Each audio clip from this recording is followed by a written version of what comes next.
Atheists point out there are 4,000 plus religions. They are so happy when they learn this, they never bother to move far beyond the observation and ask why this would be so. If it is a matter of explaining one unknown, with another unknown, one God and one religion ought to suffice. Why do we need 4,000 gods to explain thunder 4,000 different ways? But not even one God would explain thunder if you had no idea gods existed or what God was. To postulate the existence of God to explain a puzzling event simply begs the question. One unknown cannot serve to explain another unknown. God might create thunder and it might be created by something God does, but that does not explain why this God exists or why he bothers to create thunder or anything else. If God exists only to explain what is otherwise unexplainable, he has an odd role to play. Such theories are more about the supposed intellectual laziness of the ancients than about why we believe in God. Yet, there are many indications that the ancient peoples were highly inquisitive and quite sensitive to what served as a good explanation and what did not. Are we to suppose Egypt was full of superstitious fools who believed everything they were told? What of the ancient Athenians or the peoples who create the Hindu temples? Were these gullible persons who dismissed objective evidence and analytical thinking?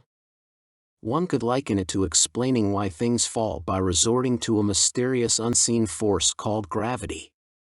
Explaining gravity by saying God did it is like explaining people go missing because of alien abduction. The claim solves the immediate problem of why people are missing, but at the cost of many other problems, none of which can be explained. What purpose could there be for aliens to come to Earth to study us? Would they not, were they sane, simply abduct a sample population and take them back to their home planet to breed and study at their leisure? Using God as an explanation without there being a God is like explaining the origin of life by claiming it came from an alien life form that seeded the Earth. But where did alien life come from? If you believe in a God, then he may serve as a point of departure for designing answers, but without a prior faith in the existence of gravity or God, they do not work well as explanations. But it is one thing to have an awareness of something and to have an analytical understanding of it. So let's imagine that the biblical worldview might have some credence, just for a moment. We will hypothesize that the basic story of the Bible is reliable. Man was created, was destroyed, and a family of 8 survived to repopulate the earth. What these future generations know of God is filtered through the sons of Noah and their wives may have had the greater influence on the minds of their children. It does not take many generations for both the influence of Noah to decline and the influence of the newer generations on the minds of their children to increase.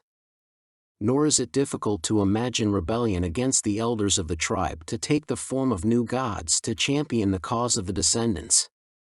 Time, distance, and intergenerational rebellion are the only factors we need to explain the plethora of gods. Later generations forming tribes and migrating to new lands created new gods to accept their independence and sovereignty from distant headships by members of an older and out-of-date generation. However, there has to be a point of departure.